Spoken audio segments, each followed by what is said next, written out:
inicio. Ya.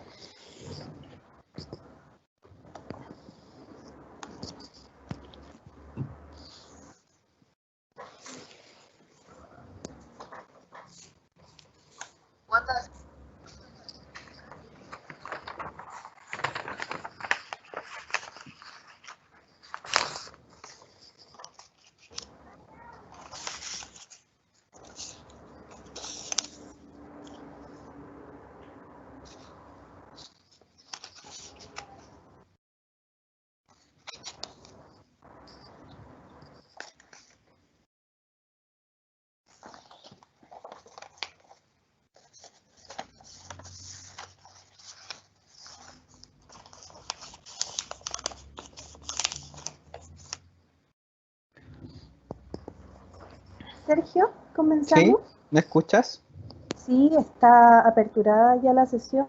Tenemos un asistente que se nos ha ido sumando mientras. Perfecto. ¿Tú me das el vamos para cuando partamos? Comencemos nomás. Estoy conversando. Ay, se nos sumó Paula. Gracias, Paula. Listo. Bien, ya estamos en directo, así que podemos iniciar. Bien, primero darle la bienvenida a todos quienes se están sumando a este webinar. Y creo que es importante partir hablando respecto a la importancia que tienen estos espacios de visibilización, porque gran parte del trabajo que hacemos en educación tiene que ver justamente con conocer a nuestros estudiantes, darle reconocimiento y valoración a las características personales, y eso también nos debe impulsar día a día a romper las barreras hacia el aprendizaje, creando culturas inclusivas a partir de la promoción de valores que partan en el trabajo que se realiza en las comunidades educativas como una forma también, digamos, de dar espacios inclusivos en la sociedad. Y frente a eso, creo que es muy importante que en la tarea que tenemos docentes, educadores, asistentes de la educación, promover estos modelos de inclusión que nos permitan reconocer al otro, que nos permitan conmovernos con el otro y que finalmente nos permitan facilitar el aprendizaje tanto cognitivo como socioemocional. Y esa es una de las principales razones que nos invitan a hablar justamente del síndrome de Tourette frente a los valores institucionales que promueve Santo Tomás y del tema sello de este año, que tiene que ver con el respeto y la inclusión, que forma parte de la formación de nuestros estudiantes. Entonces, teniendo esto como consideración, es que vamos a contar con dos personas invitadas.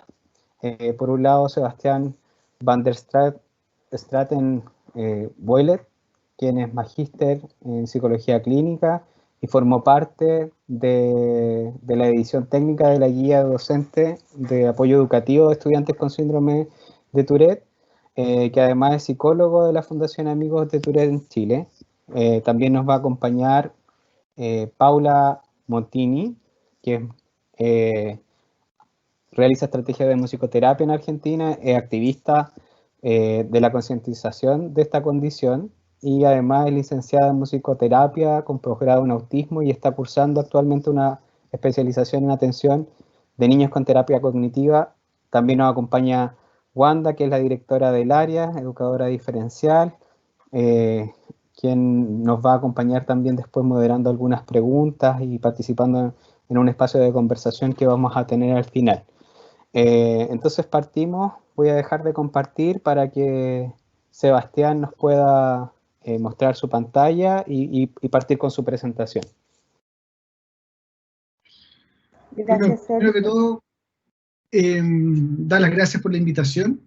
Creo que es súper importante que tengamos espacios como este para poder conversar, difundir qué es el Tourette, en qué consiste, agradecer también a la Universidad Santo Tomás, agradecer a la Fundación Amigos del Tourette que me pone en contacto con ustedes para poder participar.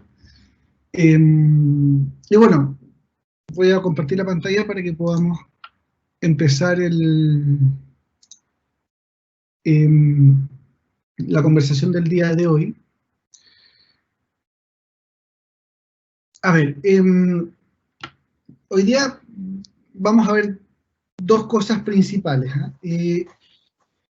Primero vamos a mirar un poco en qué consiste el Tourette, ¿cierto? Para que nos pongamos al día, estemos hablando un poco todos de lo mismo, ¿verdad? Y luego vamos a mirar un poquito la guía educativa en los aspectos generales, cómo poder apoyar a personas con síndrome de Tourette en el espacio del aula. ¿Ok?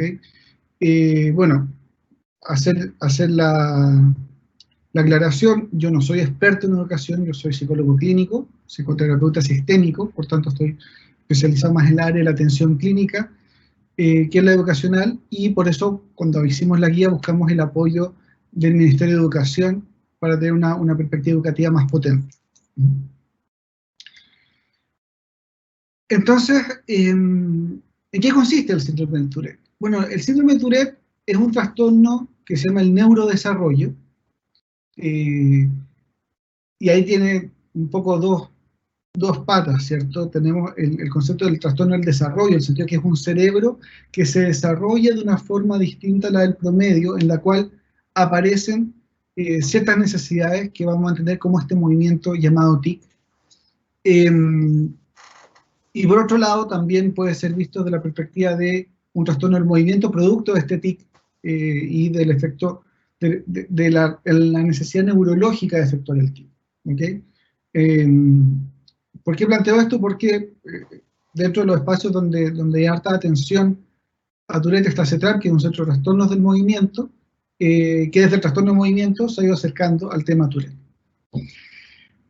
A nivel de rasgos genéticos, bueno, vamos a ver que en realidad todavía no se encuentra un gen específico respecto al síndrome de Tourette, pero se puede observar cierto nivel de heredabilidad del síndrome.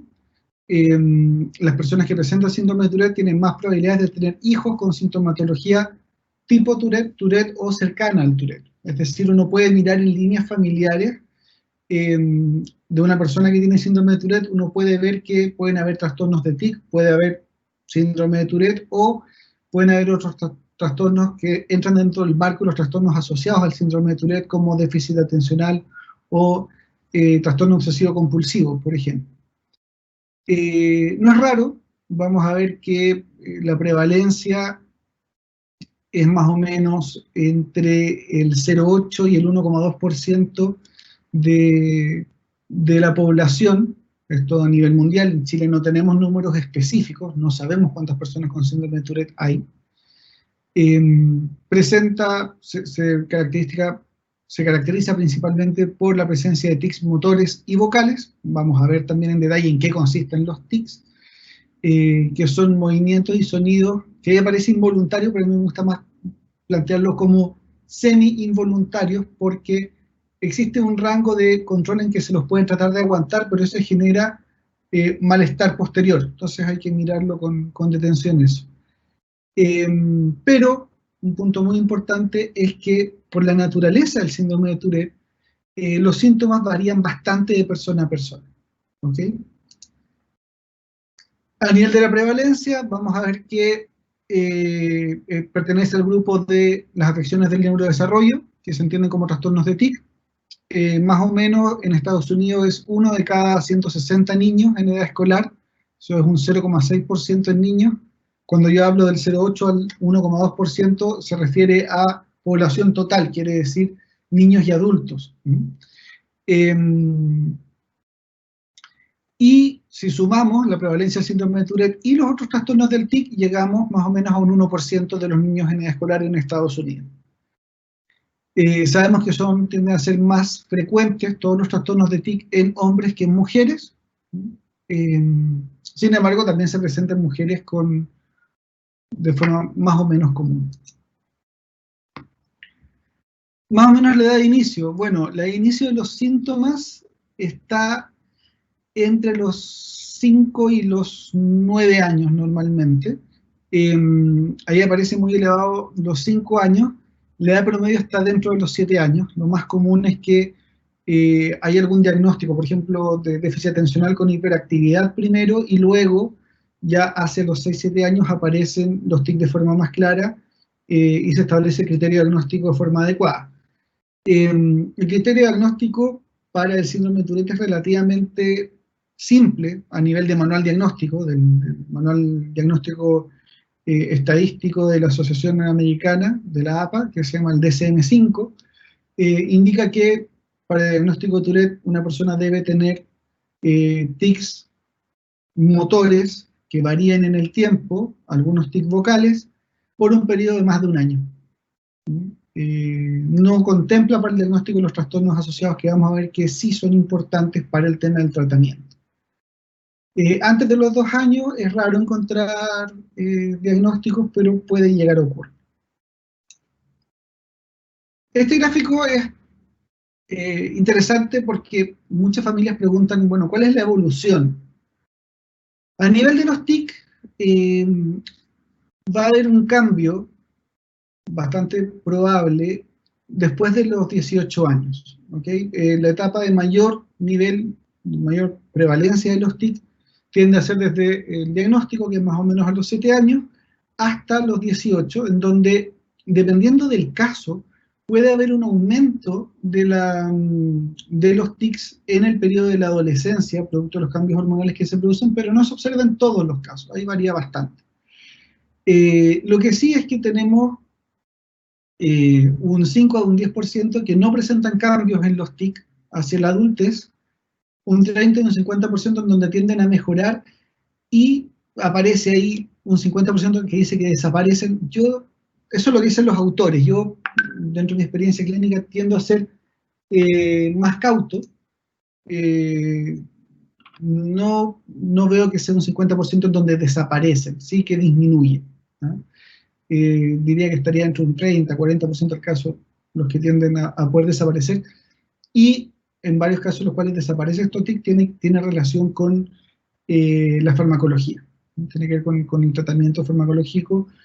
No solo no desaparecen solos, sino que con un contexto de tratamiento que los había ayudado previamente, pueden disminuir de forma notable los TIC después de la edad adulta. Pero ¿qué es lo que pasa con el Tourette? Bueno, el problema con el Tourette es que es como un iceberg, y cuando miramos un iceberg nosotros vemos que lo que está por arriba del agua, lo visible, es pequeñito, y lo visible son los tics. Y si se fijan, mucha de la literatura habla del Tourette y de los tics, y cómo controlar los tics, qué efectos tienen los medicamentos en los tics, los tics, los tics, los tics.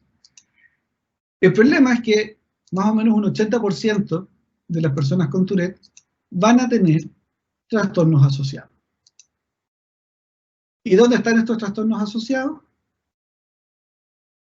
Bueno, vamos a ver que está dificultad en el lenguaje escrito, que les cuesta escribir, ya sea por un tic o porque presentan un rechazo al lenguaje escrito, sintomatología de ansiedad, trastornos sensoriales, muchos tics, sobre todo niños más pequeños, responden a estimulación sensorial, por ejemplo la etiqueta de la ropa, o si la ropa es muy suelta o vaporosa, tiende a generar mayor nivel de tic.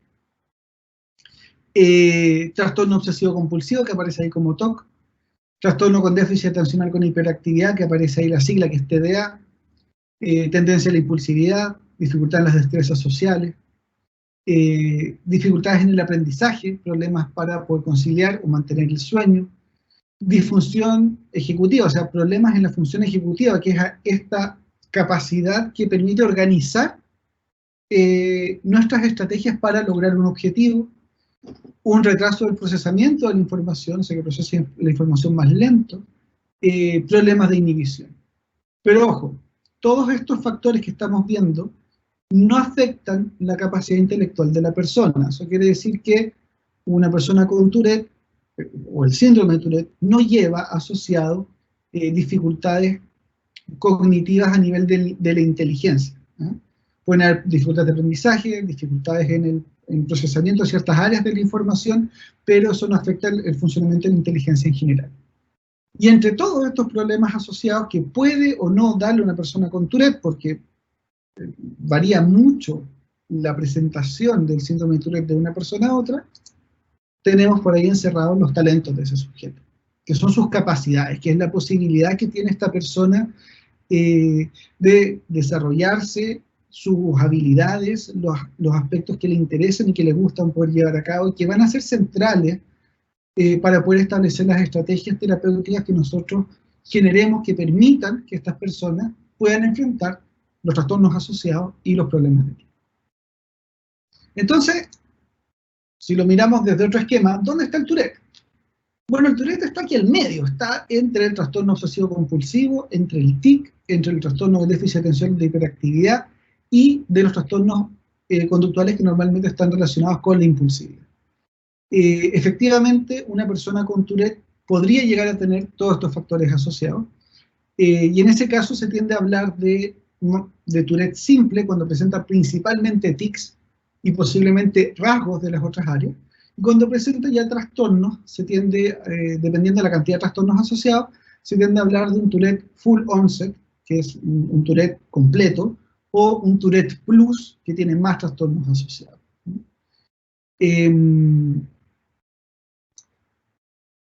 Y además se va a medir muchas veces cuán potentes son o no son los tics. ¿Okay? Entonces, ¿cómo funcionan los tics? ¿En qué consisten? Bueno, primero tenemos los tics motores. Los tics motores se van a llamar tics motores sencillos o tics motores simples. Movimientos pequeños que tienden a agrupar una agrupación menor de músculos. Quiere decir guiños, muecas, fruncimiento de la nariz, movimiento de las piernas, encogimiento de hombros, sacudidas en los brazos, giros en la cabeza, etc.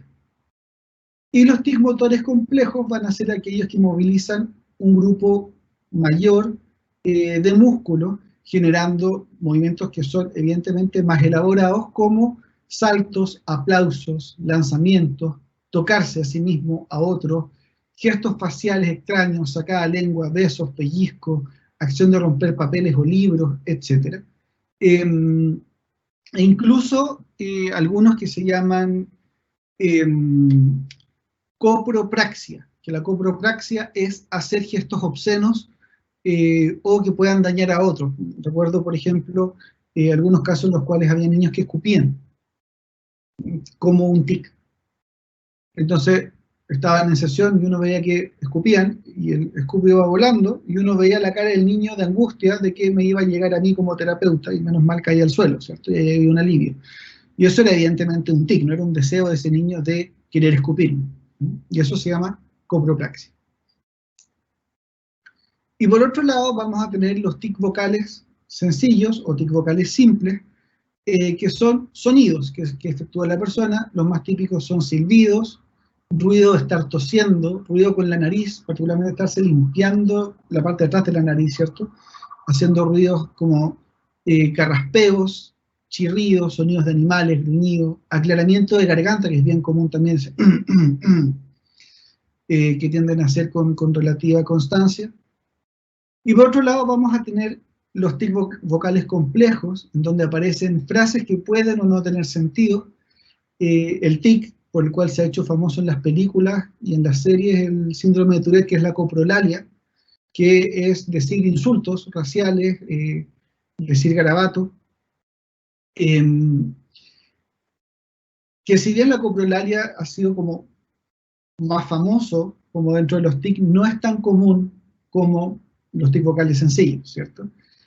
También vamos a tener la ecolalia, que es repetir palabras o frases. Algunas diferencias en los patrones del habla que no le suenan extraños. Cuando uno escucha la coprolalia, es distinto cuando el niño quiere decir efectivamente un insulto o un garabato.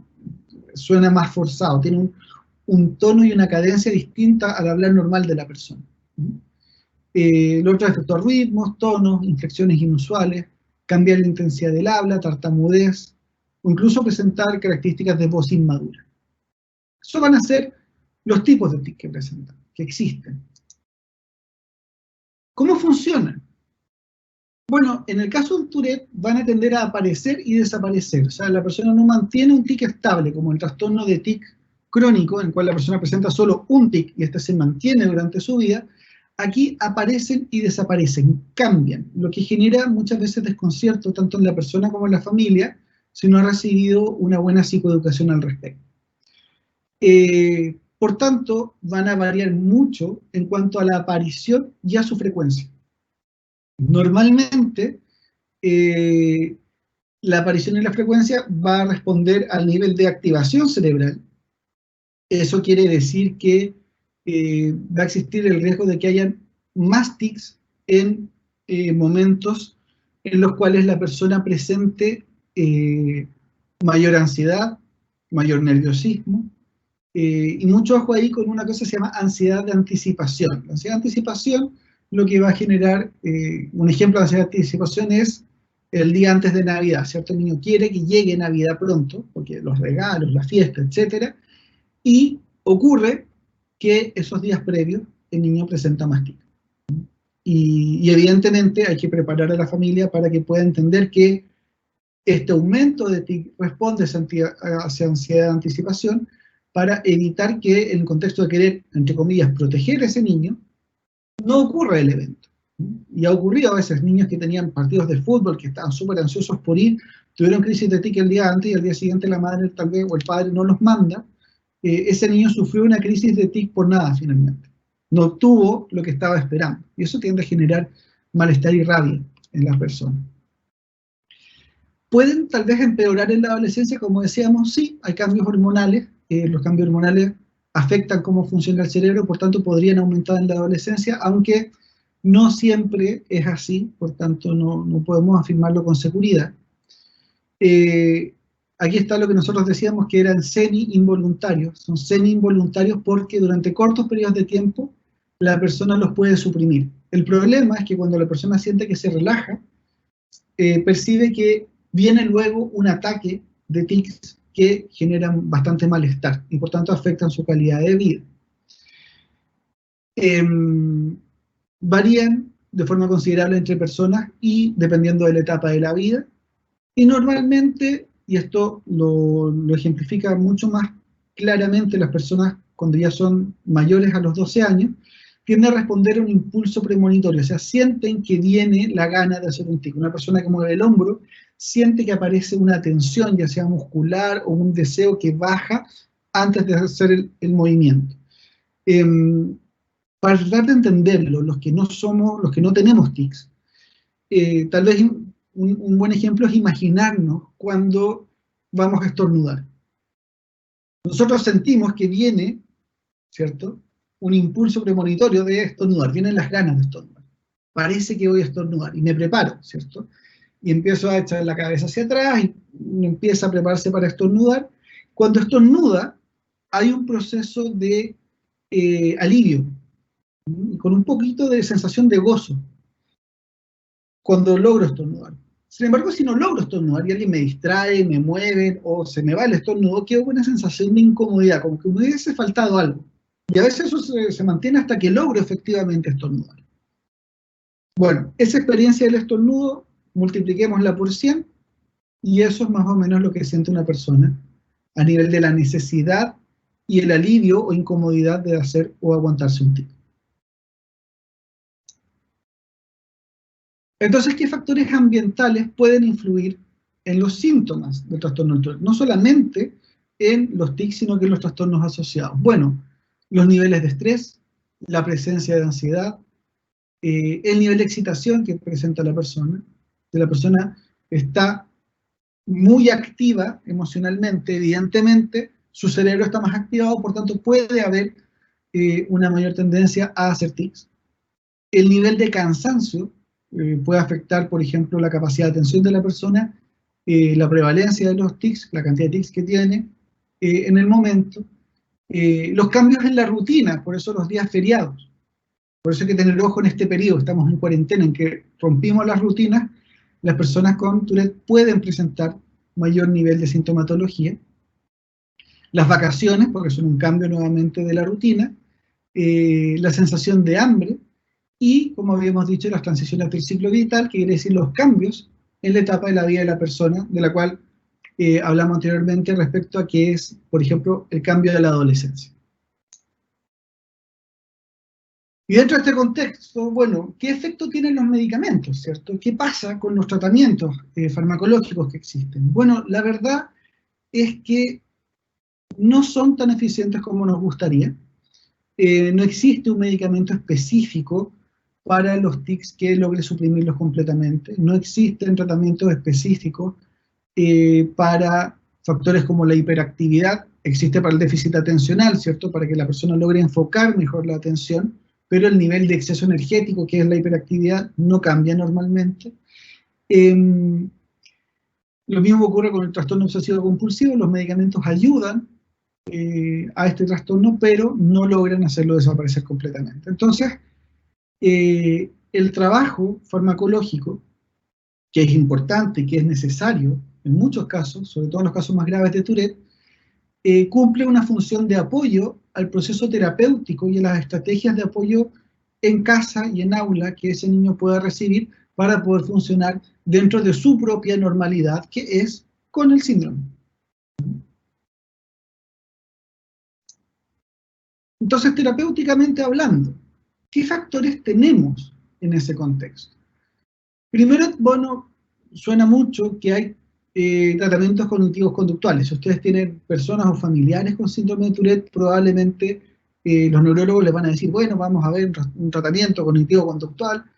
El punto es que estos tratamientos cognitivo-conductuales están principalmente orientados al manejo de los TIC, que son el CBIT y el Habit Reversal, que enseñan a la persona a controlar, manejar y poder cambiar los TIC. Entonces están centrados en el manejo de los TIC, tienden a dejar de lado estas estrategias, el manejo de los trastornos asociados, y establece, por tanto, un tratamiento que es más bien muy acotado al TIC, desde esta idea de la investigación científica sobre esta gran incógnita de por qué hay TICs, por qué ocurren y cómo ayudamos a las personas que lo presentan.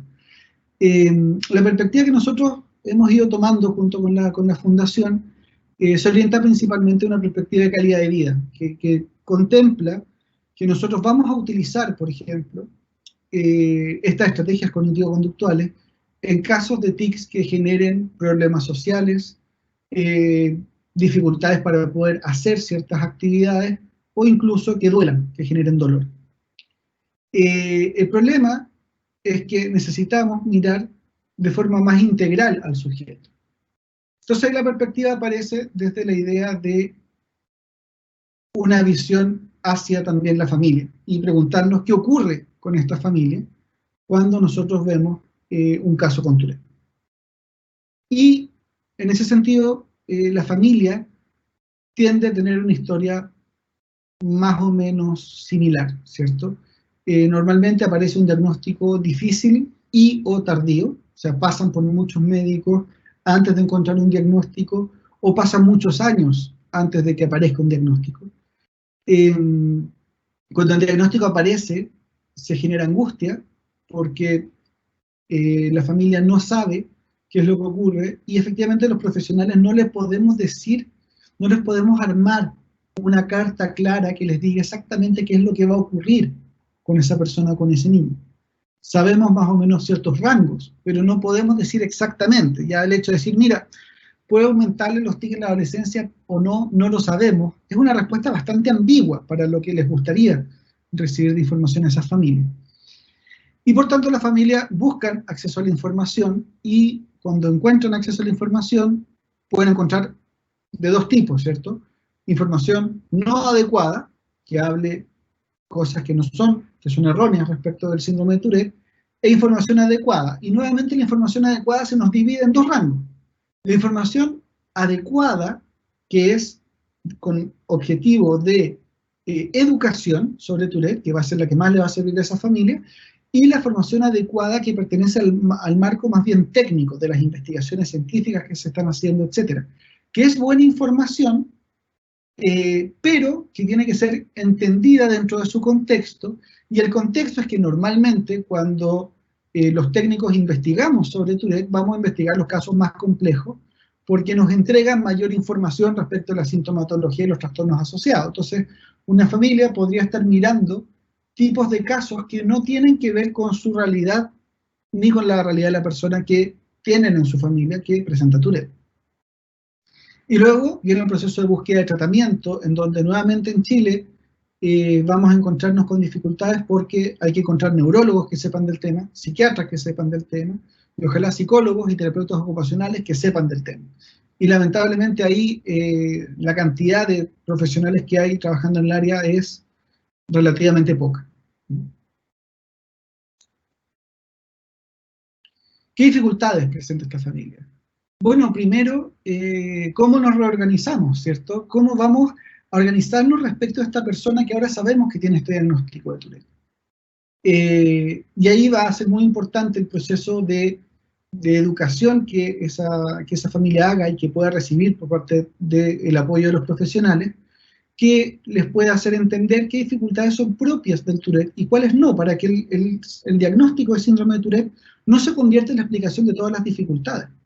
En muchas ocasiones me pasa que hay familias que yo he acompañado durante bastante tiempo y se me acercan y me dicen que el Tourette está terrible, y los atendemos, los veo, y me doy cuenta que el Tourette anda bastante bien, como síndrome. El problema es que tenemos una crisis de adolescencia, por ejemplo, que es parte de las crisis esperables del ciclo vital de una persona. Entonces atendemos esa crisis de adolescencia, pero entendemos que no tiene que ver con el Tourette, ni se encuentra agravada por el Tourette. Tal vez tiene algunos efectos en el Tourette, no lo sabemos, hay que revisarlo. Pero separar aquellas cosas que tienen que ver con el funcionamiento de una persona esperable en su desarrollo normal, versus aquellas dificultades extra que pueda presentar la presencia de una condición como el síndrome de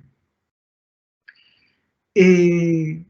Tener ojo porque pueden generar en los hermanos la sensación de un trato preferencial, y esto ocurre con cualquier persona que presenta alguna diferencia.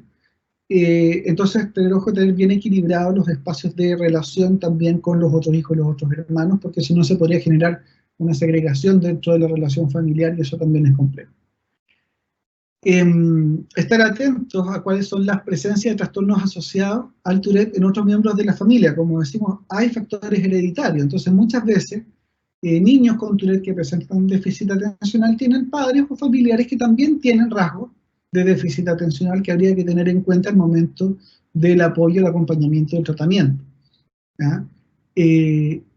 La presencia de otros trastornos en la familia, ¿por qué? Porque el ambiente emocional familiar también va a afectar emocionalmente a la persona con Tourette, y esto va a tener un efecto en no solamente los tics, sino que en la presencia de los trastornos asociados y cómo se expresan estos trastornos asociados. Y en ese sentido, la atención ambiental, que es el último punto, va a afectar muchas veces la sintomatología del síndrome de Tourette. Entonces, si tenemos padres que están muy angustiados con el diagnóstico de síndrome de Tourette, es muy posible que el niño presente más síntomas, porque ese niño es capaz de percibir esa angustia de los padres. Por tanto, hay que trabajar no solamente la experiencia de ese niño joven, adolescente o adulto con Tourette, sino que también la atención que existe en su ambiente respecto al diagnóstico. Y vamos a tener distintos tipos de respuestas en la familia, y además dentro de una misma familia, en distintos momentos podemos encontrar que tienen un poquito de cada una. Algunas familias se ponen muy sobreprotectoras, sobre todo al inicio, y esto lleva a que si presentan muchas dificultades de aprendizaje y quieren retirarlo del sistema educativo. La experiencia que hemos tenido nosotros ha sido compleja en ese sentido, porque el espacio educativo no solamente genera espacio de aprendizaje, sino que genera un espacio de aprendizaje social. Me enfrento a otras personas y aprendo a manejar los niveles de relación que yo mantengo con otros que van más allá de mi familia. Y eso, personas que no logran desarrollar esto, luego les cuesta mucho más entrar en formatos de estudios superiores o acercarse al área del trabajo. Tenemos otras familias que entran en la negación o la minimización de los efectos del síndrome, y efectivamente esto genera ciertas dificultades porque aparecen actitudes del tipo padres que le están pidiendo, o que continúan después de ya saber que está el síndrome, continúan pidiéndole a esas personas que no hagan los movimientos, cuando en realidad no es posible que la persona deje de hacer los movimientos porque su normalidad es con TIC. Y lo mismo ocurre con el nivel de minimización, que es un poco menor que la negación, pero tratar de hacer menor la visión de los problemas, y ambas tienden a responder justamente a una respuesta ansiosa y angustiosa de la familia respecto a querer mirar los cambios necesarios para adaptarse a una persona con Tourette. Entonces, ¿cómo nosotros nos aproximamos? Desde la terapia, desde el concepto de una terapia familiar y no individual del niño. Primero, psicoeducación. Tenemos que entregar la información adecuada a las personas la cantidad de veces que sea necesario, porque muchas veces ocurre que bajo experiencias de angustia, de ansiedad, la familia no logra procesar toda la información que uno le da cuando uno le explica en qué consiste el Tourette. Entonces se nos desordena y nos van a preguntar varias veces lo mismo. No es que no nos quieran escuchar, no es que no estén atentos a lo que estamos planteando, sino que en realidad lo que dice es que no han logrado procesar toda la información y requieren tiempo para ello. Entonces tener ojo y tener harta paciencia dentro del contexto profesional, porque lo más probable es que tengamos que explicar muchas veces cosas que ya hemos explicado anteriormente del Tourette, porque la percepción de la familia va evolucionando y en esa evolución requiere tener nuevo acceso a información. Estructurar estrategias para poder enfrentar aquellos tics que sean más complejos, que puedan generar dolor, etcétera, a través de, como decíamos, algunas estrategias cognitivo-conductuales o manejo de control ambiental, como manejo de la ansiedad en el ambiente. Entender a través de la estructuración de límites que es importante que las personas con Tourette de todos modos mantengan un patrón de reglas como cualquier persona.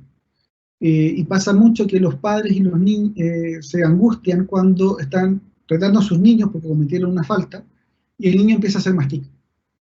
El niño va a hacer más tic porque está enojado, porque le dio pena. Entonces, si yo lo estoy retando, como papá, evidentemente va a tener más tic. Pero si yo me angustio con esa presencia de tic, que es normal en ese niño, y lo contengo por los tic, mi postura de límites ya no es funcional, ¿cierto? Porque dejé de estar poniendo un límite y pasé a contener. La contención debe venir en este sentido después del proceso de postura de límite. Hay que tener mucho ojo en que deben ser atendidos de forma adecuada los trastornos asociados, en caso de ser déficit atencional, trastorno obsesivo compulsivo, problemas de impulsividad, etc.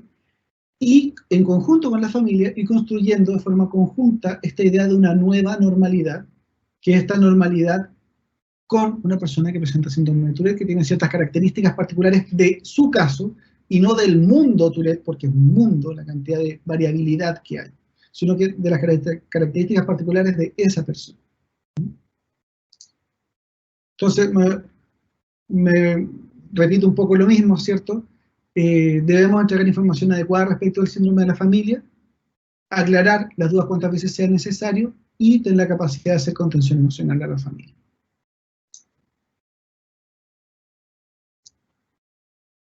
¿Ok?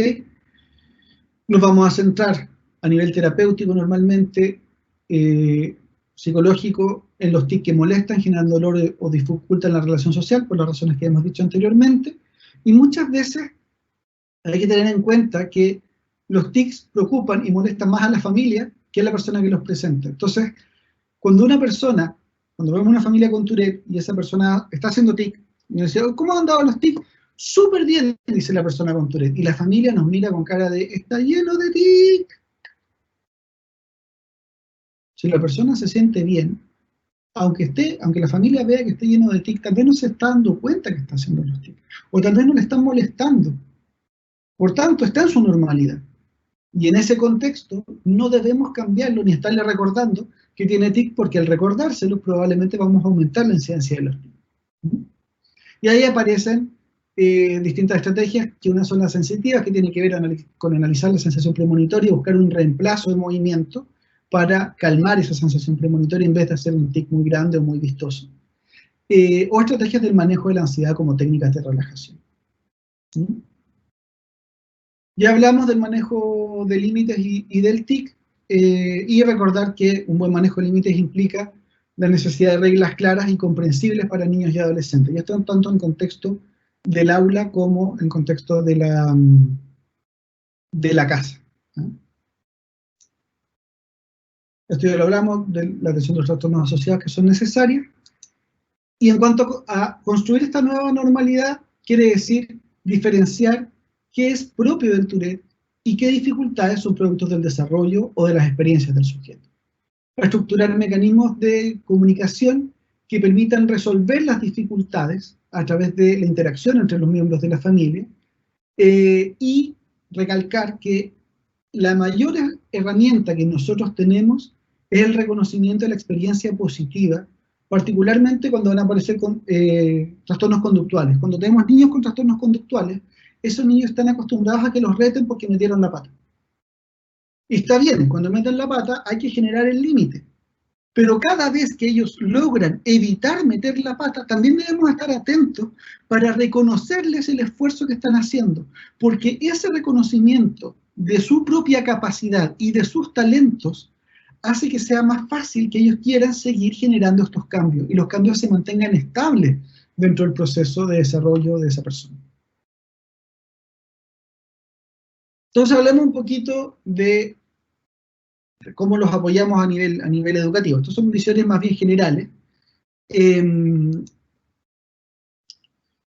A ver, primero, recordar que ese niño puede presentar problemas en la función ejecutiva, problemas de escritura, trastorno obsesivo compulsivo, y ojo, los trastornos obsesivos compulsivos a veces se enredan y se confunden con los TIC. A veces tenemos niños que rompen la hoja porque escriben encima todo el rato y tratan de hacer todo el rato la misma letra. Yo dice, chuta, está con un tic que está rompiendo la hoja, pero cuando lo analizamos, nos damos cuenta que ese niño está escribiendo la letra todo el rato igual, y lo hace hasta romper la hoja porque está tratando que quede perfecta. Y normalmente la presencia de trastorno de rasgo obsesivo en los niños con Tourette, de niños pequeños sobre todo, se presenta dentro de la búsqueda de que todo calce justo, de la experiencia de calce. Y la gente habla inglesa utiliza un término que se llama just right, o sea, justo bien, que quede justo bien, que calce perfectito, que quede, tenemos niños que ordenan todos los autos en línea, etc. Y por tanto, podría parecer que tiene que ver con los rasgos obsesivos y parecer tic. Y ahí depende mucho de la comprensión y la visión de los tratantes que puedan hacer esta diferencia para buscar las estrategias adecuadas. Trastorno con déficit atencional con hiperactividad y, bueno, problemas en procesamiento sensorial. Eso quiere decir que vamos a tener niños y jóvenes y adolescentes que pueden tener búsquedas sensoriales. Ejemplo, el niño que se arrastra en la sala o que quiere hacer, o que se trata de poner de cabeza, o que hace la tarea pero en una posición bastante extraña sobre la mesa, se siente arriba, se pone de costado, y buscan experiencias sensoriales, y ahí habría que ver la posibilidad de algún trabajo de integración sensorial, por ejemplo, con terapia ocupacional. Entonces, primero que nada, la relación padres-profesores. Tenemos que tener un plan de comunicación con los padres que fomente que exista una comunicación regular entre el espacio educativo y los familiares. Saber en qué está esa familia, en qué está ese niño, qué es lo que está ocurriendo. Tener una promoción del respeto por el estudiante, el alumno, el profesor, el cuidador y los miembros del equipo. Por tanto, buscar generar un vínculo positivo con ese niño, con esa persona con síndrome de Tourette. Y por supuesto, capacitación en nivel de educación sobre qué consiste el síndrome de Tourette, ojalá para todo el equipo escolar. Y desde ahí esta idea de efectuar una guía, ¿cierto?, que entregue parámetros más o menos generales de qué es el Tourette y cómo se constituye. ¿Qué ayudas podemos entregar para las dificultades del procesamiento? Bueno, para empezar, darles más tiempo para responder, que tal vez tengan más tiempo para responder la prueba que otros compañeros. Dar pistas o indicaciones adicionales sutiles que les permitan lograr hacer el trabajo que les cuesta, y que tengan la experiencia de logro de haber logrado ese trabajo. Instrucciones y ejemplos audibles y visuales. A veces hay niños que, por ejemplo, rechazan la escritura y responden muy mal preguntas escritas, pero si uno les hace una evaluación verbal, ese niño responde bien porque sabe la información. Lo que pasa es que está teniendo dificultad para expresarla o para organizarla a veces. Dar instrucciones cortas y precisas, porque si tiene déficit atencional y yo alargo demasiado la explicación, esa persona va a perder atención y por tanto no va a lograr entender toda la instrucción. Asignar un pupitre o un asiento que sea preferente en la clase, que evite que tenga demasiados compañeros al frente para disminuir los niveles de distracción. Y animar al estudiante para que solicite aclaraciones si las necesita. En relación a los rasgos obsesivos compulsivos, ¿cierto? Tenemos que entender que el trastorno obsesivo compulsivo se acompaña de lo que se llama, que son pensamientos obsesivos y compulsiones, y estas pueden afectar el desempeño escolar. Los pensamientos obsesivos son ideas intrusivas que generan una idea que la persona no entiende por qué la tiene. Y la compulsión va a ser un acto que va a tender a responder a ese pensamiento, no siempre de forma lógica, pero responde a ese pensamiento, que si no se puede llevar a cabo tiende a generar angustia en la persona. Por ejemplo, un caso clásico es un niño que dice, tengo que contar hasta 4, o si no, me angustio porque pienso que mi mamá se va a morir. Pues le pregunta al niño, ¿por qué piensa, qué se relaciona a contar hasta 4 que tu mamá se pueda morir? El niño no tiene idea. Ni siquiera los adultos con el trastorno obsesivo compulsivo tienen idea cómo se relaciona esto. Pero necesitan contar constantemente hasta 4 o viven esa angustia. Entonces hay que buscar estrategias que ayuden con esos síntomas. Como les decía, en los niños estos síntomas pueden ser muy parecidos a los de los TIC y pueden aumentar y disminuir en intensidad, van a ser agudizados, igual que los TIC, por el estrés, la excitación y el cansancio. Pero a diferencia de los TIC, muchas veces pueden molestar al estudiante y no darse cuenta. Puede ser, por ejemplo, como decía, este niño que piensa todo el rato, hasta 4 mentalmente, y lo distrae y no le permite concentrarse en la clase, pero nosotros no sabemos porque no nos lo ha dicho, por ejemplo. Por tanto, pueden conducir a que el niño se retraiga. Entonces es importante estar atento a si los niños presentan este tipo de síntomas, o se presentan cambios en los niveles de dificultad educativo que están presentando. Entonces, ¿qué estrategias podemos aplicar para el trastorno de obsesivo compulsivo y el síndrome de Tourette? Primero, una comunicación estrecha, como habíamos dicho, entre maestros, padres y alumnos para saber qué es lo que está ocurriendo. Revisar si es posible que esos niños accedan a tecnologías asistivas. Si el niño, por ejemplo, se queda pegado porque está buscando hacer una letra perfecta o no logra terminar una frase de la forma adecuada y por tanto parte de nuevo y rompe las hojas, etc. ¿Qué pasa si le pasamos un teclado, si lo hacemos con un computador? Las letras del computador son siempre iguales, por tanto vamos a generar menos este efecto de búsqueda de perfección, ¿cierto? Y por tanto ese niño tal vez podría trabajar mucho mejor en un computador que escribiendo manualmente. Poder buscar lugares alternativos con menores niveles de distracción para presentar los exámenes, por ejemplo. Y también mayor tiempo para hacer las tareas, justamente por esta tendencia a querer hacer las cosas de forma perfecta y de forma más acuciosa que presenta con estas ideas obsesivas.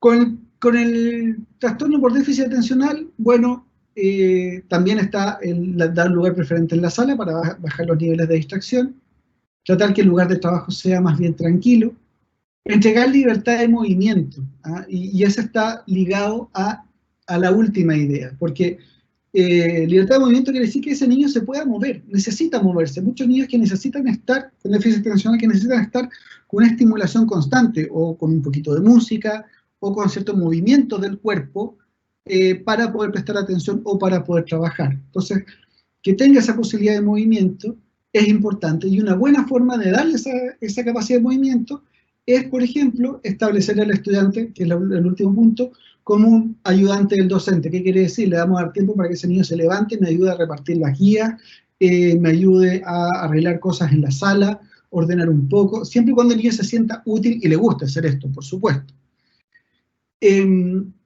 dar indicaciones que sean visuales y auditivas al mismo tiempo, cosa de poder promover la concentración de ese niño, buscar que cambie de tareas con frecuencia, entendiendo que ese niño necesita periodos de descanso un poquito más seguido que un niño promedio para poder refrescar su proceso de concentración,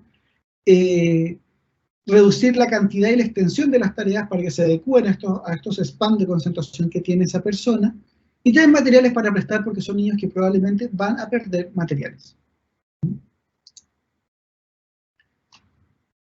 Bueno, y para ir cerrando, porque estamos un poquito pasados en el tiempo, el bullying. El bullying, principalmente en Tourette, hemos visto que se debe a una falta de comprensión de los TIC. Entonces, la principal estrategia que nosotros tenemos para tratar de evitar que el bullying ocurra es promover la aceptación de la diversidad, tanto en el establecimiento educativo como en la sala de clases. Pero ojo, ahí muchas veces los colegios cometen algunos errores, que es que quieren que vayan profesionales a hacerles una clase sobre Tourette al niño que tiene Tourette. O sea, una clase sobre Tourette al curso del niño que tiene Tourette. Entonces, como los niños no son tontos, se dan cuenta que estamos haciendo una clase especial para ese pobre que tiene ahí bien indicado que tiene los TIC.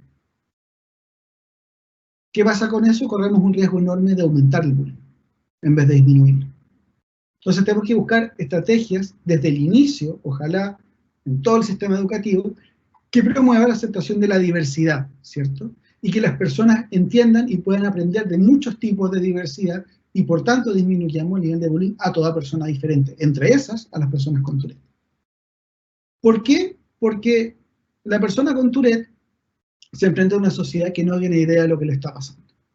Entonces, por ejemplo, pasa que van en el transporte público y los miran. Y a veces, y muchas veces, la persona con Tourette se siente mal porque los miran. Y ahí tal vez se puede trabajar, por ejemplo, el concepto que los miran, es verdad, y lo miran con curiosidad, pero esa curiosidad no se origina en un juzgar al otro, se origina en la ignorancia. Entonces, es la persona con Tourette quien decide si le hace el favor al otro de explicarle y sacarlo de su ignorancia, o si simplemente no desea hacerlo porque no tiene ganas. Pero no un factor que deba ser entendido como culposo para la persona con Tourette. Entonces, para terminar, entender que los niños con síndrome de Tourette son, ante todo, niños, personas, adultos, adolescentes, con todas las características que esto conlleva. Por tanto, es sumamente importante apoyar sus intereses y sus talentos y evitar que su vida se centre en las dificultades o en el síndrome de Tourette. Buscar una normalidad, que la normalidad es con TIC, es con movimiento, es con algunas ideas obsesivas. Si aparece trastorno, hay que tratarlo, entendiendo que hoy en día no hay una cura, pero sí hay una gran variedad de estrategias de manejo que nosotros podemos promover y podemos facilitar para que el Tourette tenga su transcurso normal, porque una persona con Tourette no tiene por qué tener experiencia de un trastorno, una enfermedad invalidante. El Tourette no tiene que ser invalidante si generamos los espacios de apoyo y las estructuras de desarrollo adecuadas para la persona. No olvidar, sobre todo, que la experiencia positiva promueve la capacidad de adaptación de la persona de forma mucho más eficiente que solamente el establecimiento de límites. El establecimiento de límites es importante porque genera las reglas y el aprendizaje social de funcionar bajo reglas sociales, pero la experiencia positiva es la que va a promover con mayor eficacia que la persona tenga la capacidad de poder respetar y poder desarrollarse y enfrentar sus dificultades. Les dejo ahí, de todas maneras, el link de la guía de apoyo educativo para estudiantes con síndrome de Tourette, que está en el Mineduc, que el equipo de la universidad ya lo tiene, que por favor lo pongan en el chat para que lo puedan linkear, porque evidentemente al ser esto una imagen no va a resultar, y cierro con algunas referencias bibliográficas. Eso. Muchas gracias. Muchas gracias a ti, Sebastián. Dejamos ahí también recordar que está abierto el chat, si es que tienen preguntas que quieran hacerle a Sebastián. Wanda, como moderadora, está compartiendo ahora el link en la parte del chat para que ustedes tengan acceso a la información que nos comentaba Sebastián. Y ahora vamos a pasar a conversar un poco con Paula, quien a partir de su experiencia como una persona que tiene el síndrome nos puede dar luces también del nivel social respecto a cómo ella lo vivió, cuáles han sido las dificultades que ha tenido para descubrir. Lo conversábamos delante con ella, y sería súper interesante que pudieras contarle a las personas que están conectadas al webinar respecto a todas estas experiencias que implican vivir con el síndrome de Tourette. Bueno, hola a todo el mundo. Muchas gracias por haberme invitado desde el instituto. Me van a escuchar haciendo algunos sonidos de tos, por ahí haciendo algunos movimientos con los ojos y demás. Son algunos de los tics que tengo. Tengo varios tics motrices y vocales, que como explicaba recién hace un rato el psicólogo, son tics que son... Es como una patología itinerante, o sea, el Tourette es como que es muy difícil porque a medida que uno va creciendo, el Tourette va cambiando también con uno. Uno cambia y el Tourette va cambiando. No se parece a otro tipo de patologías donde el síntoma es siempre lo mismo. Digamos, el cuadro de síntomas es igual. No, acá cambia, hay síntomas que van, síntomas que vienen, patologías nuevas, patologías que desaparecen, de las asociadas, digo. Y la verdad que, bueno, mi caso particular es que, bueno, es un caso de Tourette que va de leve a moderado, como la mayoría de los casos de Tourette. A diferencia de lo que se cree, que el Tourette es siempre un caso de una persona con un Tourette grave, que anda diciendo malas palabras o haciendo gestos obscenos, y en realidad esos forman, creo que el 10 o el 15% de la comunidad de personas con Tourette. Son muy poquitos. En mi caso, bueno, como decía, es leve a moderado. Nunca nadie me habló de Tourette. Siempre que, digamos, mis patologías asociadas, a medida que me apareció el Tourette, primero fueron los tics a los 8 años, a los 9 me apareció el TOC, que fue transformándose. Primero era más, digamos, acciones compulsivas y después se volvieron más a tipo de pensamientos intrusivos. Después cuando durante la niñez, adolescencia, bajaron un poco los tics, pero me apareció mucho la ansiedad. Tenía muchas crisis nerviosas. Luego también la depresión muy fuerte, y por último a los 20 años apareció el trastorno del sueño, que es una de las cosas más severas que tengo junto a la depresión. La realidad es que yo siempre que hice consultas terapéuticas con psicólogos que me explicaban que todo lo que a mí me pasaba era algo emocional, y yo no podía entender cómo mi cuerpo y cómo mi cabeza podía generar tanto malestar. ¿Por qué? O sea, si mi vida tampoco era, también tendría mis problemas, pero tampoco era como para tener tanta carga de patologías, de cosas. Hasta que, bueno, el año pasado pude iniciar un tratamiento con una psicóloga que me empezó a ayudar a hablar sobre mi cuerpo, porque, a ver, yo tengo 30 años, esto me empezó cuando yo tenía 8. Yo me constituí en mi identidad como una persona con un cuerpo fallado, porque tener tics es la necesidad de todos los días, todo el día, tener que hacer algo con tu cuerpo o con sonidos que uno no lo quiere hacer. Es como que tenés un enanito en tu cabeza con un tablero de control que va tocando botones y dice, hoy este tic, ahora este toc, ahora esto, y uno no lo maneja. Entonces perdés el control de tu cuerpo y uno se siente muy, muy impotente frente a eso, muy difícil. Y realmente la sensación de falla, de que el cuerpo, de que el chip viene fallado, genera mucha depresión, muchas ganas como de también como de poder distanciarse, de poder despegarse de este cuerpo. Es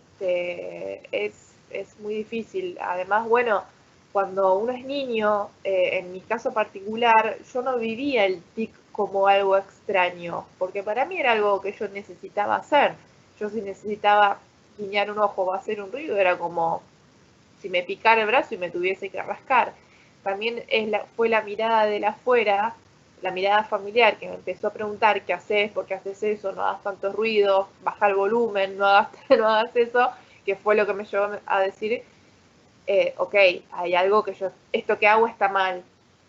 Entonces ahí también se genera todo ese proceso de el cuerpo fallado y todo esto. Bueno, pasando los años, yo durante la adolescencia tuve también muchos ataques de tics, que el ataque de tic es cuando uno está por lo menos entre 5 minutos y a veces hasta horas. En mi caso, por suerte, no me ha pasado de estar horas, pero sí de varios minutos de estar con un tic constantemente que no lo podés dejar de hacer. Y es una situación como de falta de, perdés el control del cuerpo y es muy angustiante y te da mucha rabia, es muy feo. Y bueno, con esta psicóloga que les comentaba, que bueno, también es sistémica, me ayudó a comenzar a poner en el escenario lo que yo siempre corría, que era mi cuerpo, y básicamente llegué yo al diagnóstico de Tourette porque pude buscar información en internet sobre los tics crónicos puntualmente y me parecían diferenciados de lo que es el síndrome de Tourette. Y cuando leo lo que es el síndrome de Tourette, me doy cuenta que es lo que a mí me pasaba. Es como que todo se ordenó. Los tics, todas las patologías asociadas que yo tengo, y todo eso de repente tenían un porqué, un sentido. No es un cuerpo fallado que funciona mal porque sí, o que tiene... No, estamos hablando de una neurodiversidad. Entonces, eso cambió mucho el cómo me veo a mí y cómo veo lo que me pasa. Después, bueno, fue una psiquiatra recomendada por mi psicóloga, especializada, que sabe el tema, me confirmó que es Tourette. Y bueno, empezamos con una nueva medicación que me ayudó a estar mucho más estable. Yo tenía muchísimos cambios de ánimo, muchísimos. Desde lo sensorial me pasa más con los sonidos y también con el tema del contacto con la gente, es como que no me gusta mucho. Hiperactividad no tengo, pero sí tengo cosas muy impulsivas a veces, que no sé hasta dónde es el Tourette y hasta dónde soy yo, que soy así. Y bueno, también todo esto es como que se me destapó la olla, es como que recibí un diagnóstico, se me acomodó todo y lo primero que quise hacer fue empezar a buscar gente como yo, porque nunca conocí a gente que tuviese, por ahí uno conoce a gente que tiene un tic de guiñar el ojo, como es ese tic crónico que es el que está y ya está, pero nunca conocí a alguien que tuviese 15 tics o 16 tics como tengo yo. Entonces hice un Instagram que se llama Tourette, mi cuerpo creativo, que tiene un porqué ese nombre, y para poder empezar a ver si podía empezar a socializar, a conocer más personas con Tourette, y la verdad que tuvo mucho éxito. Y bueno, mi idea es que podamos empezar a hacer sedes con las personas que se animen, porque la verdad que las personas con Tourette es una persona que se vive mucho desde la falla de este cuerpo fallado y vive mucho desde el silencio, desde el no querer ser visto, de que nadie se dé cuenta de todo lo que nos pasa y tenemos un cuerpo que se nota porque se sacude, se mueve, hace ruido. Me ha pasado que en el transporte público me miraran y yo devolvía la mirada, o sea, ¿qué estás mirando? O sea, y mi mayor deseo es lograr que empecemos a tomar la palabra nosotros, que dejemos de simplemente estar buscando refugio, por decirlo de alguna manera, en una asociación que hable por nosotros y seamos nosotros los que hablemos de esto, porque a veces hasta sabemos más nosotros lo que nos pasa de lo que puede saber un médico. Yo una vez fui a una neuróloga, le expliqué toda mi historia, mi película de terror, y lo primero y único que me supo decir esa neuróloga fue si decía malas palabras. Y me sentí tan mal, porque era como, no puede ser que me estés preguntando esto. O sea, me lo podés preguntar, pero dentro de una evaluación, me parece. Y no supo ni decirme ni sí ni no. O sea, yo creo que tenía la enciclopedia del año 95, esa médica, porque no es como no es como se diagnostica el Tourette. Me estaba preguntando si tenía lo que tiene el 10% de la comunidad turética. Entonces era muy tremendo.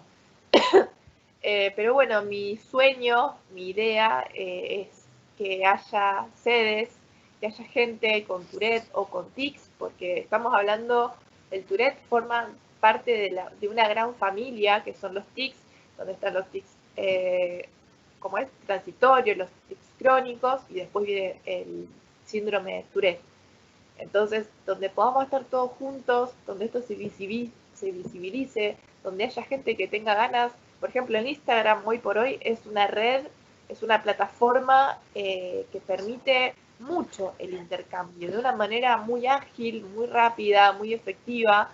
Y, por ejemplo, no sé, pensando en ciudades de Chile, qué sé yo, no sé, Tourette Santiago, Tourette Valparaíso, Tourette Arica, Tourette algo. Y cosa de que la gente, por ejemplo, no sé, un chico de 15 años que tiene esto y no sabe lo que le pasa, de repente descubre en su Instagram dando vueltas esto y puede encontrar, no sé, que le cambie la vida, porque puede contactarse con personas que le pueden decir lo que le puede pasar, lo que puede hacer. Uno crece con esto sin saber qué esperar. Yo, por ejemplo, ahora estoy tratando de contactarme con gente adulta mayor, con Tourette, porque quiero saber qué va a pasar cuando yo sea vieja, porque mi cuerpo es un cuerpo que aguanta mucho malestar. Se aguantan los tics, se aguantó mucho malestar de, por ejemplo, el trastorno del sueño en mi caso es muy grave. O sea, tengo realmente mucha dificultad. Eso yo sé que le hace mal al cuerpo, y hoy por hoy tengo 30 años y me lo puedo bancar y ir a trabajar. Pero cuando tenga 70 años, ¿qué va a pasar? O cuando tenga 80, entonces es como que siento como que también a veces se hace mucho énfasis en la niñez, que me parece súper importante porque es cuando todo esto aparece y está todo el ambiente familiar y todo el ambiente escolar. Pero también estamos los adultos, y hay tantos adultos como yo que por ahí no están diagnosticados. Tienen una calidad de vida desastrosa, porque esto te da vuelta por todos lados. Así que, bueno, nada. Un poco eso. No sé si me quieren hacer alguna pregunta, estoy más que complacida para responder. Yo agradezco la participación de los dos. Decirte, Paula, que es muy importante tu testimonio porque finalmente nos lleva a comprender como sociedad el hecho de que desconocemos mucho y es necesario, como dices tú, visibilizar para poder ser empáticos, ser inclusivos, entender que existe diversidad y que finalmente tú ocupaste una palabra que a mí me gusta mucho, que es la neurodiversidad. Y tenemos que ser respetuosos de aquello. Tenemos algunas preguntas que van dirigidas a los dos, ahí podemos ir haciendo un ping-pong de respuestas. Bueno. Hay una de ellas que la hace Claudio y dice: soy psicólogo educacional y hace poco mi sobrina de 8 años fue diagnosticada y él quiere saber dónde podría encontrar formación al respecto del síndrome. ¿Puedes ayudarnos, Sebastián? ¿En Chile? Claro, en Chile. La verdad es que en Chile no tenemos una formación oficial al respecto. No hay cursos sobre Tourette, propiamente tal, y los profesionales que nos hemos formado ha sido bastante autodidacta.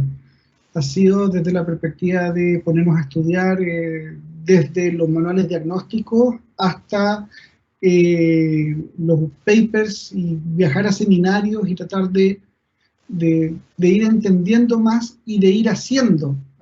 Empezamos hace 6 años atrás a hacer a hacer terapia y a armar un modelo de atención.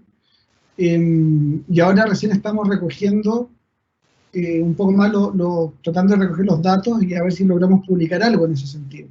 Publicamos algo hace 4 años en este póster, en el Encuentro Europeo de Tourette, pero formación oficial no tenemos. Y creo que es un debe y que sería muy interesante poder establecerlo y poder generar algún tipo tal vez de diplomado o algo por el estilo en donde se pudiera hablar de Tourette y otros trastornos del desarrollo, digamos, porque el Tourette fuera por lo menos un capítulo de eso.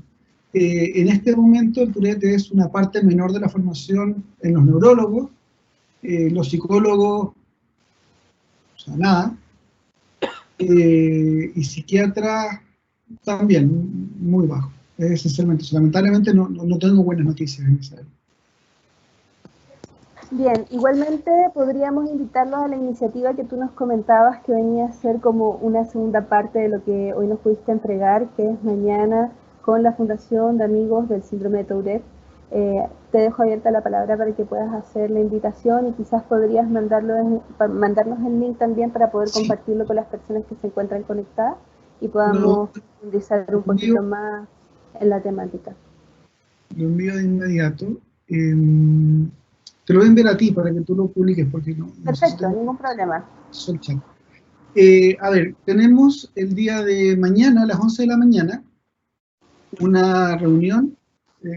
A ver, tuvimos nosotros la semana pasada un espacio muy parecido a este, para poder hablar de las características generales del síndrome de Tourette, pero en vez de centrarnos después en el área educativa, nos centramos en cómo sacar algo positivo de esta situación de cuarentena y estar todos encerrados, ¿cierto?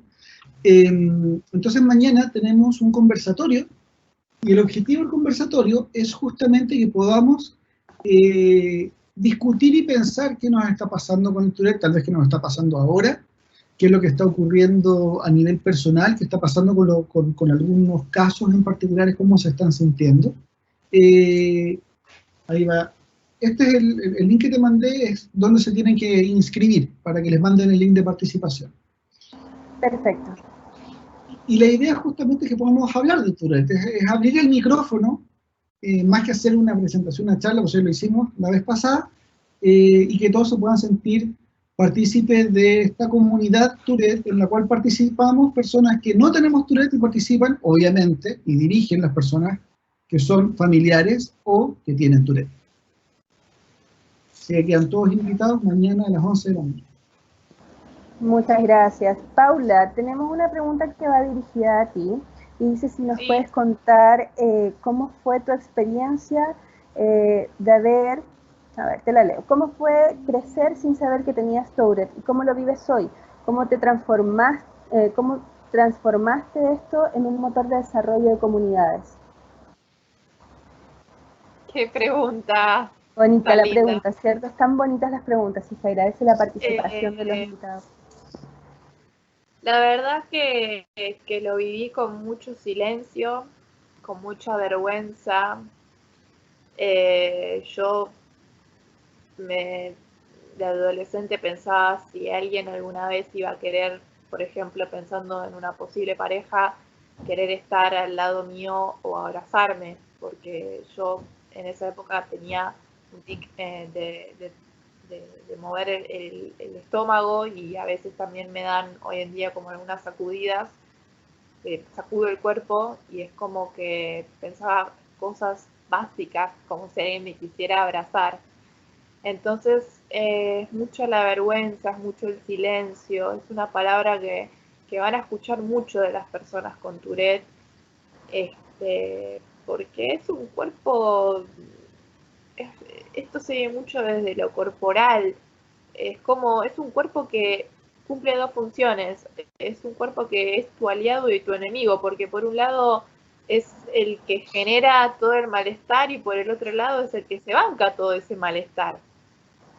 Entonces es como, bueno, el no saber lo que me pasaba a mí me angustiaba muchísimo, pero yo creo que siempre una característica mía, mi personalidad, es siempre querer resolver las cosas yo no puedo estar sin entender lo que me pasa en general.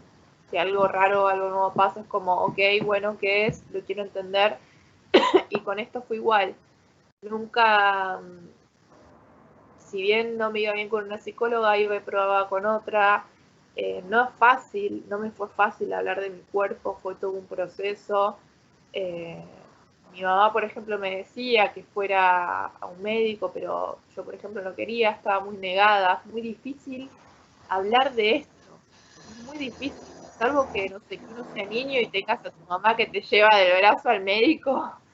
Ya cuando sos adolescente, ya hay una cosa que se construyó en base a ese silencio, esa vergüenza, que uno ya no le cuesta mucho abrirse.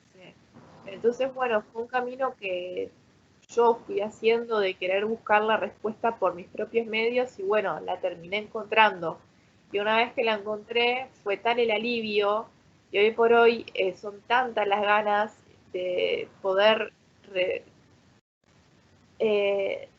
darle voz a tantos años de silencio, que por eso estoy tan encendida y buscando a más gente que tenga esto, que quiera hablar. Cada 2x3 hago vivos desde mi Instagram con gente que tiene Tourette y que nunca habló.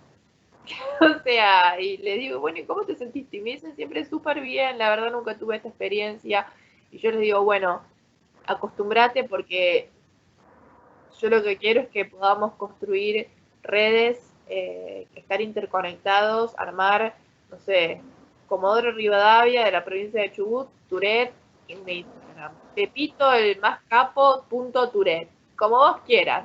Pero que la palabra Tourette o TIC empiece a volar y a dar vueltas en las redes, para que cualquier persona que esté en la loma, en la punta de súper lejos, le llegue y tenga por lo menos la opción de decir, ok, esto puede ser que me pase, me voy a acercar para hacerme algún control o lo que sea. Eso es lo que yo quiero, así que eso es un poco. ¿Nos puedes dejar entonces también la invitación a tu Instagram para que la podamos publicar también en el chat y las personas que estén interesadas en poder sumarse a esta iniciativa de redes, de formar redes comunicativas a través de las plataformas de redes sociales para que las podamos compartir? ¿Te parece, Paula? Sería una buena instancia también. ¿Cómo lo hago? No. Me lo mandas por el WhatsApp y yo lo comparto como lo estamos haciendo ahora. Sebastián, otra pregunta con la que nos podrías ayudar. Dice, en el marco de las TICs, ¿cuáles podrían ser recomendaciones para trabajar además con un niño o niña que tiene asociado TOC y síndrome del déficit de atención? A ver, chuta, la verdad es que va a variar mucho de las características personales de ese niño o niña, ¿no?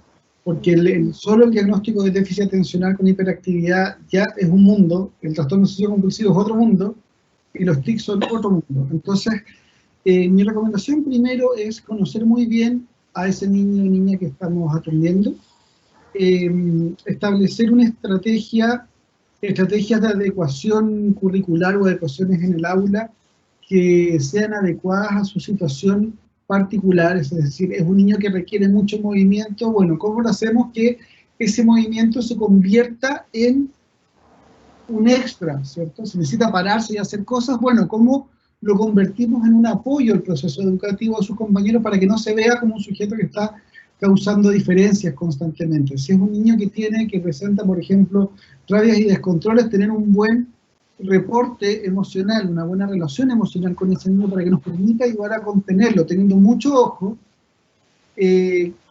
con caer en el error de hacer contenciones físicas. Desde el temor los adultos queremos abrazar y sostener a esos niños cuando a veces cuando ellos están en descontrol se sienten muchas veces pasados a llevar, incluso maltratados. Hay niños que cuentan después, no, y me movieron y me pegaron, y el otro lo está tratando de abrazar y contener, pero el niño no lo estaba viviendo así. Poder generar espacios donde tal vez una estrategia útil es el concepto del tiempo fuera, ¿cierto? Uno mira, niño, ¿cómo andamos?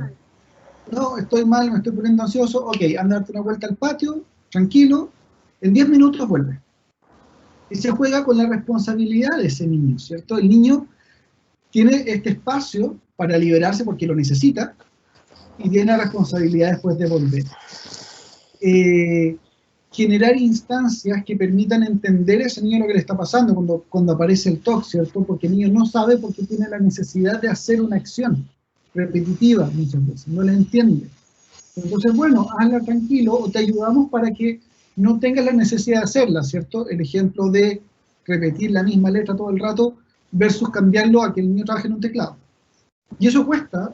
Hay colegios en los cuales ha sido súper fácil que se incluya y otros colegios en los que ha sido sumamente difícil imaginar que el niño en su pupitre, aunque los papás lo pongan, digamos, tenga un computador que tenga todas las limitaciones necesarias para que el niño no se distraiga, ¿cierto?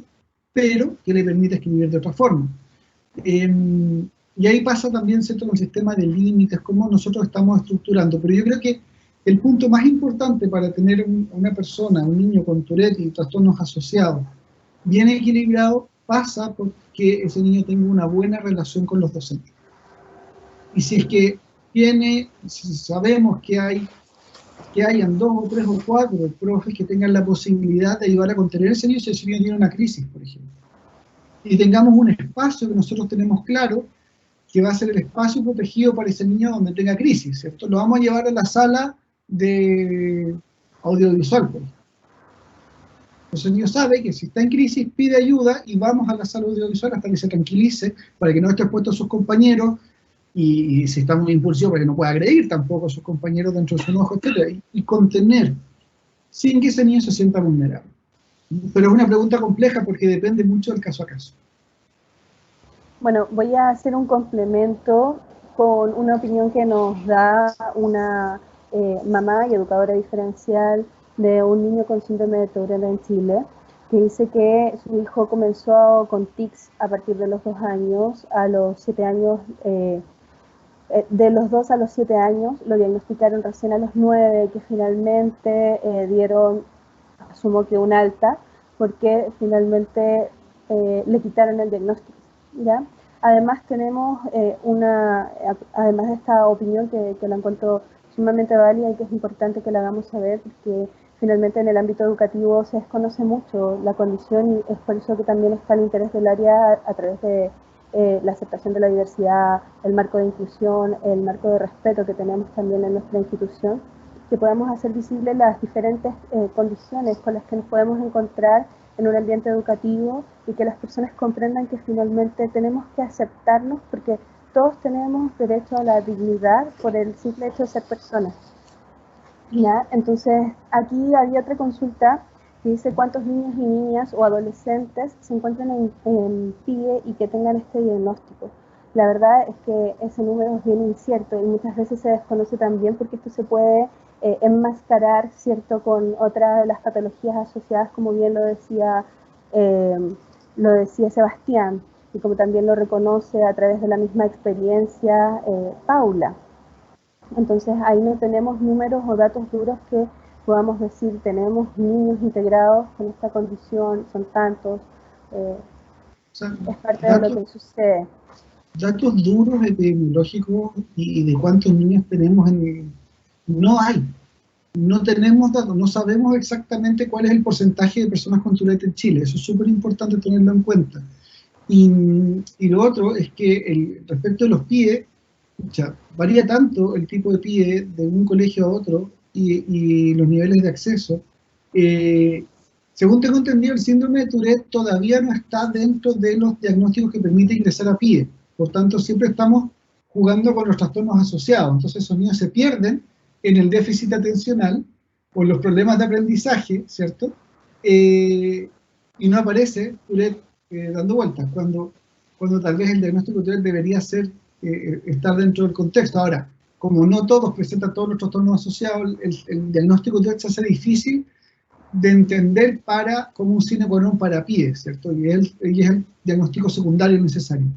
Sí, dentro de lo que decías tú, que hay un niño al cual le quitaron el diagnóstico, me llama mucho la atención. No es mi experiencia lo que yo he visto, sobre todo porque el Tourette se entiende como un diagnóstico que tiene características crónicas y que no se relaciona con la gravedad del tic. Y si alguien no ve tics, efectivamente la persona puede estar en un periodo sin tic. Lo importante es que tuvo durante una etapa de su vida ese año de tics que variaron. Y dentro del diagnóstico aparece que los tics pueden desaparecer un par de semanas. Ojo, no es que tenga que ser constante. Entonces, ojo con ese diagnóstico. En ese caso yo buscaría otra opinión. Una segunda opinión, sí. Perfecto. Muchas gracias. Esa es la ronda de preguntas que tenemos activas en base al tiempo. Voy a darle el paso a Sergio. Sí, primero que todo agradecerle a Sebastián, a Paula. Creo que Sebastián nos permite, su presentación nos permite hoy por hoy visualizar y comprender un poco de qué trata el síndrome de Tourette. Para aquellos que no lo sufrimos, creo que es una tremenda herramienta para dar una respuesta a otra Paula que debe estar por ahí, pequeñita, sin saber qué es lo que le pasa a su cuerpo, y que finalmente nosotros desde la educación podemos orientar, aprender a reconocerse, aprender a quererse como es, que tiene que ver con todo lo mal que nos relata que lo pasó Paula en su experiencia, de no saber qué era, de no comprender qué es lo que pasa. Creo que en eso tenemos una labor de visibilización súper importante, de acogida también que debe ser como tal, y también de empatía, de cómo nosotros enfrentamos como profesores, como profesionales, como asistentes dentro del colegio y en la misma micro, como lo decía ahí la Paula, que le ha tocado situaciones en las que no puede controlar sus tics, finalmente en la forma en cómo miramos como con empatía o miramos con prejuicios o con resquemores o temores. Creo que ahí es donde nosotros podemos aportar, y por eso son tan importantes estos espacios en que podamos ir comprendiendo cómo lo viven, cómo lo pasan, qué les ocurre, y es súper importante entonces ir formándonos, ir teniendo estos espacios de conversación, estos espacios de encuentro en los que podamos seguir aprendiendo cada día más, y era eso lo que creo que cumplimos con el objetivo que teníamos como tal. Les dejé en el chat un link para que puedan ingresar y poder hacernos una retroalimentación respecto a este webinar que Wanda coordinó, que estuvo invitado acá Sebastián y Paula, que fueron nuestros exponentes, agradecidos del tiempo, de la dedicación, del compromiso también que les han puesto. Tremenda labor la que hoy día realizaron. Gracias por el compromiso que han tenido con nosotros, como decía Sergio. Gracias por la exposición, fue sumamente clara. Tenemos además varios comentarios positivos dentro del mismo chat. Además, por interno también han ido llegando varios comentarios de agradecimiento por la charla. El interés que ha despertado esto es importante, así que muchas gracias, de verdad. Les agradezco mucho la invitación, de verdad, feliz de poder participar en cualquier instancia que permita justamente educar y reflexionar en torno a este tipo de temas que son vitales y que nos permiten ir construyendo una sociedad que es más inclusiva. Así que muchas gracias y cuando quieran, de verdad, feliz. Paula, ¿quieres decirnos algo? Nada, eso, que es importante que primero saber esto básico, que cuando hay tics, saber lo básico, que son de base neurológica, no emocional, aunque aspectos emocionales lo pueden generar, pero por favor, si un psicólogo o algún terapeuta les dice, no, tenés tics porque son cosas emocionales, y no les dice, vayan a ver a un neurólogo, hay algo que está mal. Eso es, creo que, básico, y que hay un montón de profesionales de la salud que no lo saben y que si están escuchando, sépanlo, porque no derivar a quien corresponde por un caso de tics puede realmente dañar o aliviar la calidad de vida de una persona. Y bueno, nada, súper agradecida de este espacio. Nunca me imaginé que iba a poder llegar a tener esta llegada, que haya tanta gente escuchando. Así que nada, nada más que decirles que les mando un abrazo súper tictoso a todos. Bien, vamos a dar por finalizada entonces el taller de hoy. Muchas gracias, que estén muy bien. Hasta luego. Gracias Igualmente. a todos por la participación, que estén bien.